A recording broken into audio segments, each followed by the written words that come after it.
जगण्यासाठी सुनीता पवार यांचा सुरू असलेला संघर्ष पाहून त्यांना अपंगत्वाचा शाप देणाऱ्या नियतीला देखील लाज वाटत असेल।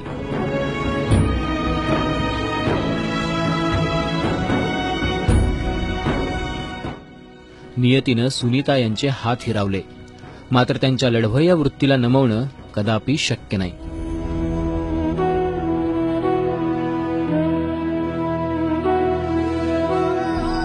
पुण्याच्या पिंपळे गुरव परिसरातील झोपडीवजा घरात राहणाऱ्या या महिलेची जिद्द खरंच थक्क करायला लावणारी आहे। साधारणतः वर्षभरापूर्वी सुनीता आणि त्यांच्या मैत्रिणीवर काळ धावून आला। ज्या इमारतीवर सुनीता मजूर म्हणून काम करत होत्या त्या ठिकाणी त्यांना विजेचा धक्का बसला। ते मेन वायर वरून गव्हर्नमेंटचं तार गेलेली होती। मेन वायर ते आपण ते साफ करायची जर्मनची पट्टी असते ना, ते दिले असं उचलून, तर ते मला वाटलं ते मिस्त्रीने घेतलं असं, पण ते मेन वायरला लागलेली होतं। ते मेन तारला लागलं आणि एका हात सुटत नाही म्हणून दुसरा हात ह्या हात लावला की दोन्ही हात तिथं पट्टीमध्ये धरून उभी राहिले होते। त्याच्यामध्ये 2 मिनिटातच आपल्याला एवढं लागलं।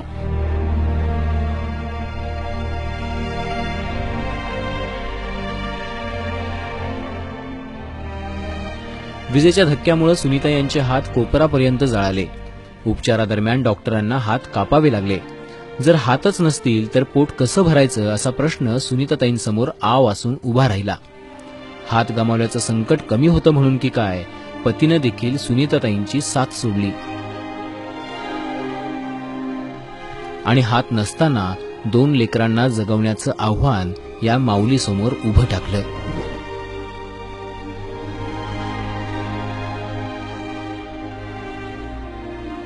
वर्षानंतर मी माझ्या बाळाला घेऊन मी तिथे गेले होते। म्हणलं की सर तुमच्या कामावर मला असं झालेलं आहे, पण आता काय तुमच्याकडून जर काय मिळू शकते का? त्यांनी म्हणलं की काहीच नाही मिळू शकते, कारण की तुमचं मेन वायरचं ते गव्हर्नमेंटचं असते, आमचं नाही असतं, म्हणून त्यांनी काहीच भरपाई नाही दिलेले। माझ्या बरोबर दुसऱ्या एका बाईला पण लागलं होतं, पण त्याचा जीव गेलेले आणि माझा जीव वाचलेले।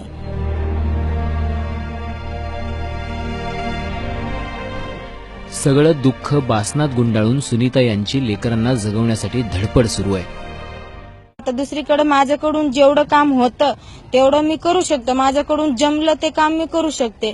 घरचं करते तेवढं म्हणल्यावर आता काम तर हिम्मत करून मी करू शकते। जो काम मिळेल माझ्याकडून ते झालं तर मी करू शकते मी काम। आम्हाला साधी कणिक मळायला जर त्रास झाला किंवा सकाळी कंटाळा आला उठायला तर आम्हाला कणिक मळायला नको वाटतं, पण आता अगदी कणिक मळण्यापासून सगळी कामं करतात। आम्हाला हाताला खर्चटलं तर कांदा चिरायला नको वाटतो।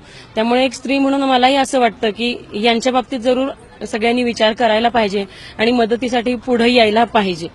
त्या बाईचे स्वतःचे हात नसताना ती स्वतःचं करते, स्वतःच्या मुलांचं घरातलं सगळी जबाबदारी सांभाळते।